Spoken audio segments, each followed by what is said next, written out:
In this video, we're going to focus on creating almost like a chart which is built with currencies. Here you can see here the X scale will be changed. So if I click on this here, this will be the Philippine peso, and then you can see here it's starting to change, but also the values here start to change as well. So pay attention here, and as well if I click on Indian rupee, the values are changing again here, and the structure, the way it's being written, it's designed specifically for that currency.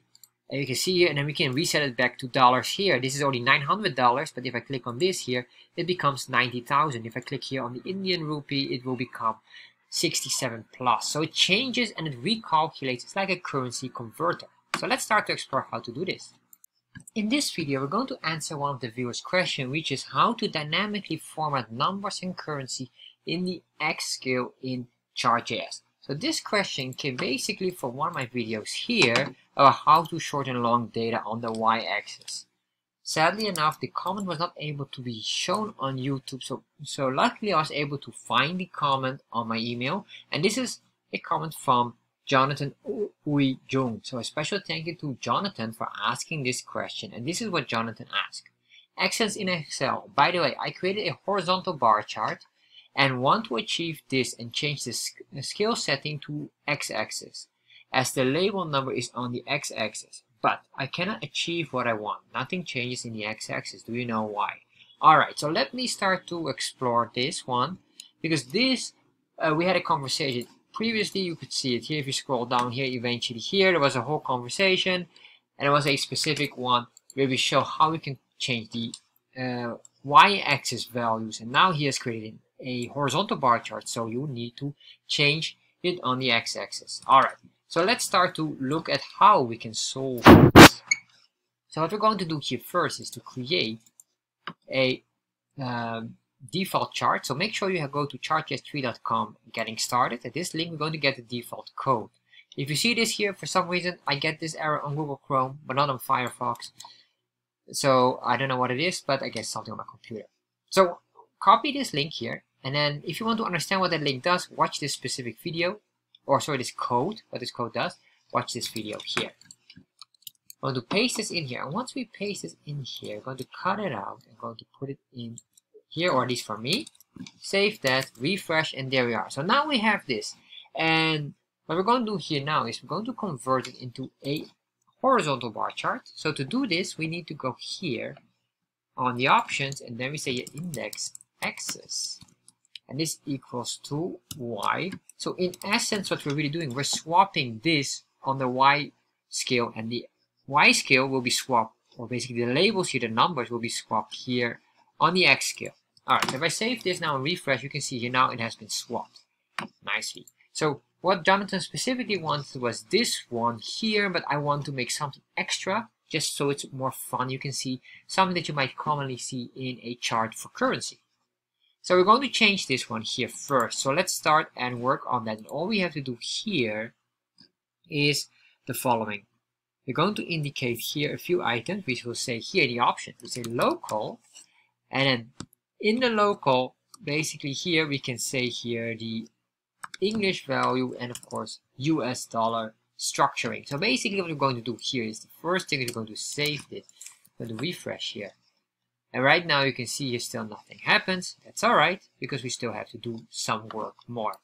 So we have this here, and we didn't indicate anything here, but if we would maybe increase our values, so let's save this and see what happened. You can see here now it started to work with a certain structure and comma here, just very basic comma.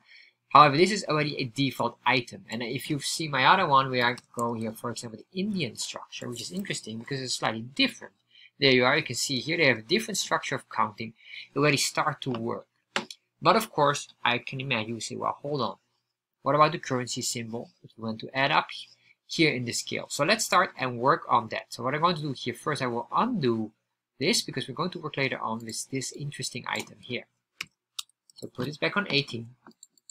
And then what we're going to do here is the following. What I want to do now is I want to pinpoint the ticks, and specifically not the Y scale ticks, because we're going to pinpoint now, comma, the X scale ticks. So let's put the X scale ticks here. So say X colon. Make sure you have a comma here. So we are pinpointing now specifically the X scale, and then we say here ticks, and then in the X scale ticks, basically this is the namespace, we're going to put in here a callback, and this callback will contain 3 parameters. You can use 2 or 1, it doesn't matter really, but right now I'm going to use these 3 because they are useful if everyone uses it for other reasons. So we have this here, this callback here, and then we use a arrow function or arrow operator to create a function here. And then we say here the following, we want to return. And what exactly do we want to return?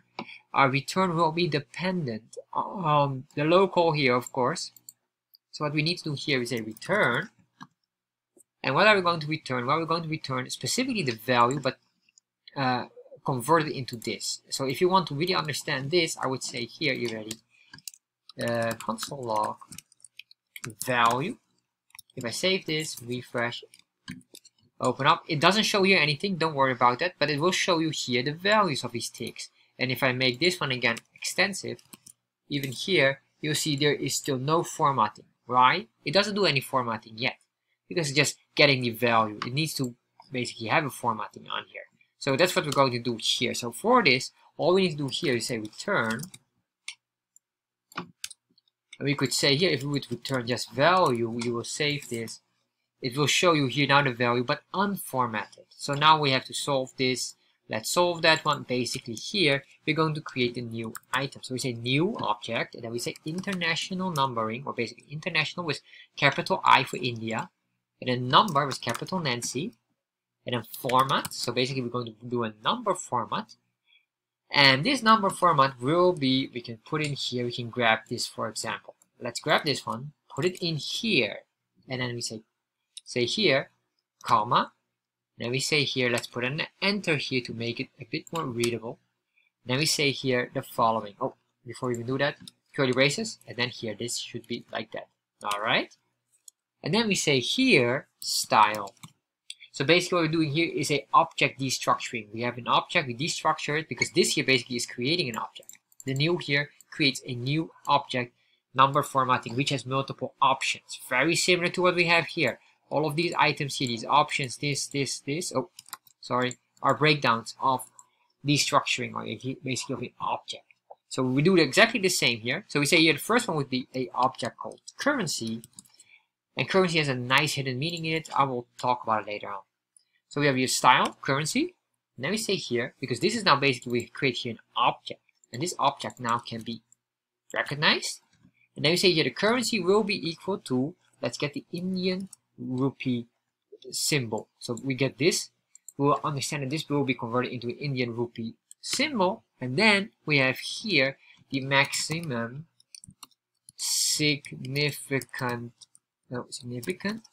digits, capital S, capital D, and this forces that the item has no comma. So we have no comma, and we focus on this one here. So we have this. Make sure that we have these significant digits. So once we have this, that's here, this is all connected to this, then we say here dot. And then here we say format, then we format what exactly. So basically we get this, we make this object, we break it all down, and then we say we're going to format what exactly the value we first had here, which is this console here. So we'll understand, it will run through this, create this new object with all the currencies and etc, etc, and then it will format this specific item we pinpoint. You could do here as well anything else. If you would do this, you will see here as well. You get all of these, of course, but this is probably not what we want. So we say here, let's get the value out of it, because that is the one we have or we need, which will loop through all of these values here. And you can see here now it becomes very significant. All right, or significant, it will show you the proper structuring. So what I want to do now is we have this here, and this is basically specifically the question from Jonathan. However, I'm not satisfied here because what I want to do now is something more exciting. Let's say we have a chart here, and this chart is a currency chart, and I want to convert it. I have a US dollar. Let's go here. Let's put this down here. I will make this, I put just 2 digits at the back here, so it will look a bit more bigger, so later on it will be interesting. And so I have checked the currency rate as of today, or approximately, and I noticed that the currency rate is quite easy to remember. So let me start to show you exactly. So we're going to have a few items. Imagine these are all dollars. So we're going to view the dollars. I'm going to put in a button. And this button here will contain a few different currencies. So we say here USD to, well, let's say Indian rupee. So we have this one, and then we have another one here. Well, I'll just put this one here and do PHP. And then we have another one which would be the Japanese yen. That's quite an interesting one as well. So it's a Japanese yen or JPY. Alright. So what is the currency exchange rate? $1 equals here approx 50. I know it's slightly higher, but it's fair enough. For now, it's quite easy to work with. This one here, $1 equals to 74 point plus plus plus. So I would say make it 75 to make it easy for you. This one here, I'm not sure exactly what this one was, but I know it was last time was 100. It's somewhere floating between these prices here. However, this is very simple to remember. 50 to 75, 20, and 100, 100. So an incremental of 25. So what we're going to do now is I want to eventually change this here based on the click here. We're going to change that. So we need to make a function now here. A function. This function will be change currency. So we're going to work with this specific function. I'm going to grab this function here. And then we say every time we click on this button, so we say on-click the button, we put in this, and then we say here a breakdown. I'm going to make a simple breakdown here. First of all, we need a breakdown of the local. So we say here, well, let me just write down local, and you will understand later on why. And then we have here the currency, and then we have finally here is the exchange. All right. And this one will be a number. So what is the exchange? Well, in this case, it's just 50. So this one is probably the most straightforward. I have here the currency. So the currency is this one here. Currency that we have here. And this is in capitalized letters in the right item. So, or in the right country term. So for Philippine peso, it's PHP. And the local is this one here. That's this one we're going to grab. And then here we're going to match that with the matching item. Philippines is PH, India it's IN, Japan is JP. Alright, so we're going to grab this local here, but of course this one must be adjusted for certain countries. So I'm going to copy this again. Let's put it in here. And then we put it in here. So we say here this is India and that's English. Now I'm sure that there are other languages, I've seen some, but I do not know anything about it, like Juba,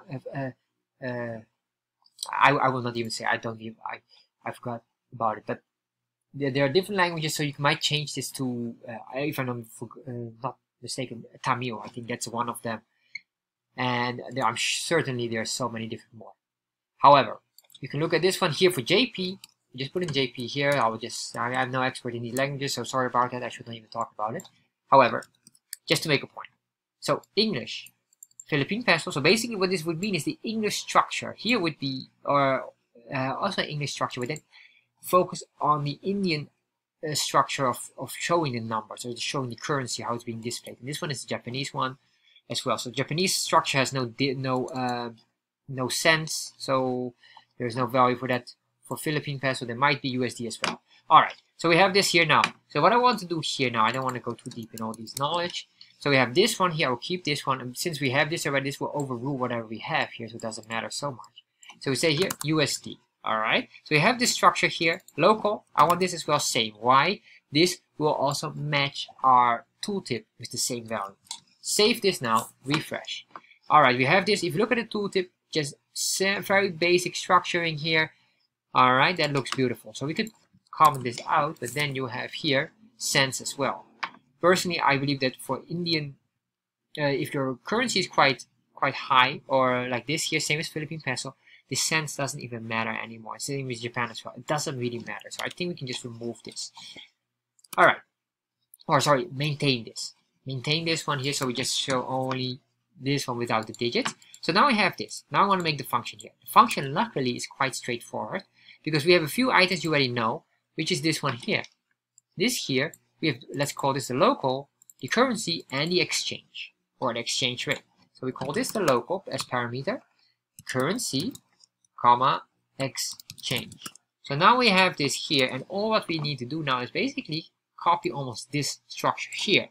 But it's not 100% copy because we will have to do some adjustments. We're not allowed to use this here because we have to work on that one. Alright, so let's start to break it down what we need to do. So what I'm going to say here is the following. First of all, what I will do is let's adjust the local here. Very simple. This one is the easiest one to do. So it's in my chart. Why my chart?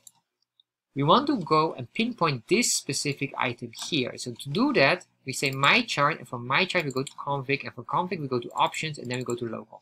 So it's a my chart.config.options.local, and then we say here equals local. Alright, so this one is very straightforward. This, of course, is here, grabbing this specific item here. So we converted the first one.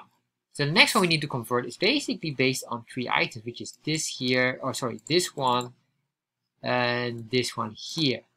So what we're going to do here is the following. We're going to say here again, my chart.config, or let's see where we're going. So instead of local, now we go from options to scales to X to ticks, and then to callback. Alright, without the S. Pay attention. Callback without the S. Options dot. What was that? Sorry, I forgot about it. Options scales dot X dot ticks, and then callback without the S, but ticks was plural, as you can see here, because we have multiple ticks. Alright, so one callback here. Alright. So what we have to do here is the following. We're going to convert this one, and then we say here callbacks, and then we say equal. And this is a function. Remember, this is a function. Here we use a shortcut for the function as well, and we were also in the object here. So that's why we use here the colon. But now we need to say function equals. And in this equal here, this is also just a shortcut for the function, and we have just grabbed all of these here. We can use even this arrow function here, indicating that this is the function continuation, and then here curly braces. Basically that's here, that's curly braces here. So in here what we're going to do now, let's put this correctly like that, or I guess that's fine. It doesn't, this one here is just matching with this, so that's why it doesn't show. If you do it like this, it probably looks slightly more better. But alright. So what we're going to do here is the following. What do we want to do here? Almost similar basically what we need here. Just everything here. Let's get it. We have this curly braces here. Alright, so we can just copy this. Copy that. There we have that. We have that.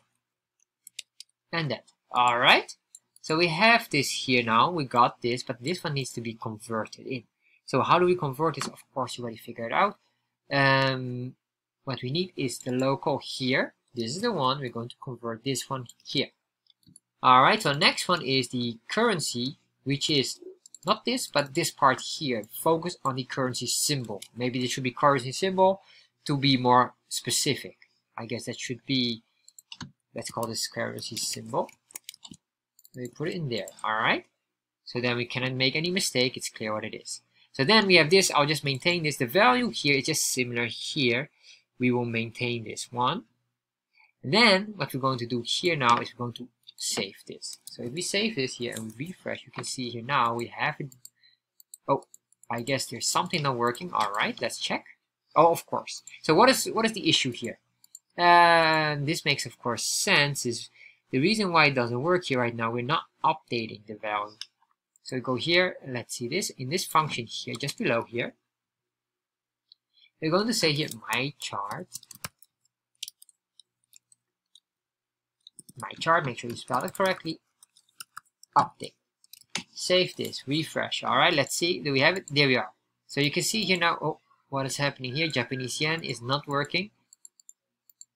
Alright, so we have to just do some tiny checking here. Format value is, let's make here, make sure that there's a semicolon here.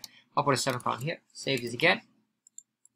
Alright, I see it changes here. Did I change it here? Oh, of course. Sorry. So what was mistaken here was INR, and of course JPY for Japan yen or Japanese yen. There we are. So now we have this here. Alright, but you might say, hold on, what about the currency or the exchange rate? This one should be 75, I realize, sorry, and this 100. So let's convert these now, because we have basically now the item, but we need to now convert this value here. And what I want to do is later on, well, if you make the numbers bigger, you would notice it as well. So how can we convert them? Because what we really need to do here is these numbers need to be multiplied by whatever the exchange rate is here. So that's what we need to do here. To do this and simplify, we must cut out this, and I will just say here, this will be data points. All right, comma. Here I'm going to make a new constant, say data points equals the values that we have here. Remove the comma here at the end because this is a semicolon, because this is a constant here. So if I save this here, nothing yet changes, but we have this here, because what we need to do here is we're going to use array map here to loop through all of these items here and convert them, multiply them. But I don't want to adjust them. What I want to do really is just only adjust this, or not really adjust, update the values of it, but not adjusting or modifying the array, because the core here, the base, must always be same. All right, so we have this one here. So what we're going to do here is the following. I'm going to say here now constant, and let's say here currency converter equals, and all we want to do here is we're going to get the array constant, which is the data points, equals this, and then we say here dot map, and with map we can loop through a formula in here, which is quite nice. So what we're going to say is in the map, we're going to say every individual data point will have the name data point. All right, so every data from the data points array, the specific value, which is this one here, basically this number here, we call this now a data point. We name it a item. You can say anything here. It could be value equals value data point, or number, whatever you want. It doesn't matter here. I'm just calling it data point. If this array is data points, this one is that one, and then we say here this data point will be used. So this data point equals data point, basically is a function here, and then multiplied by what exactly? By the exchange rate. And the exchange rate, remember, is this one here, 1 to 50, or basically this 50, 75, or 100, depending on the button we selected.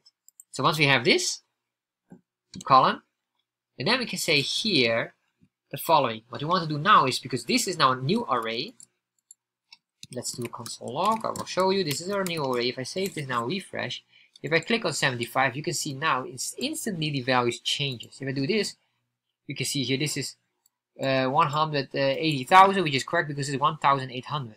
So it always grabs the original value and then multiplies that. So it doesn't adjust it. And you can see here, this is exactly the same here, and this is all working nicely. So what I want to do now is I want to update this, and then I want to assign this now specifically in here in the data. So how do we get there? That is my chart. From my chart we go to config. Yes, config here.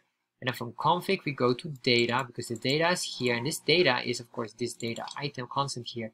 And from data we go to data points. All right, or so sorry, to the data set data points. I'll show you step by step. My chart.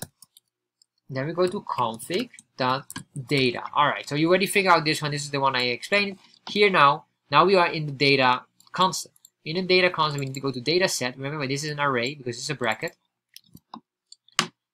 Data set. So if it's an array, it's the first array in there, or the first element, meaning array 0. In JavaScript, array is called counted from 0. It's 0 based. And once we have that one, then we go here in the data set, we go to data. We have this data, and then equal this to the current, I guess this should be currency, sorry, currency converter. So let's copy that there. There we are. So if we save this here, and then there we are, click on that. Now you can see here, now it starts to change into the structure of it with the values here. Click on this again, it becomes now yen, and then also in the currency that is being displayed. Beautiful, or at least it's being recalculated. You can see here, but you might not notice real difference here. And the reason why you don't see any real difference is because the structure is quite similar. The value is changing, but the ratio doesn't change much, except here this one you might see, because here they have slightly different structuring. But this is it here, and that's basically it. What you could do here as well as another one is to put it back to original. Then we should have here, of course, our, I would say this one could be the reset to USD. All right, USD. Then all we have to do here, USD US. All right, refresh. So we click on this, reset. There we are. And that is basically everything you need to know about the currency here. So, as I said, currency had a hidden meaning. Currency is basically meaning here current. if you're interested in symbolism, just for the sake of it, current is waves. Then we have, if you have a sail, you might have heard of sails here, right? Sails is meaning basically sailing in boat. That's why we call it liquidity. And I guess these things are very fascinating. If you understand symbolism, you will start to understand. Liquidity is liquid, means water. You can see here, and when someone is, the company stays afloat, floating, etc., etc. All right. So enough about this. I should make a separate channel for that one. But this is basically how you need to work with this here. So if you have any questions regarding to this, put them in the comment section below.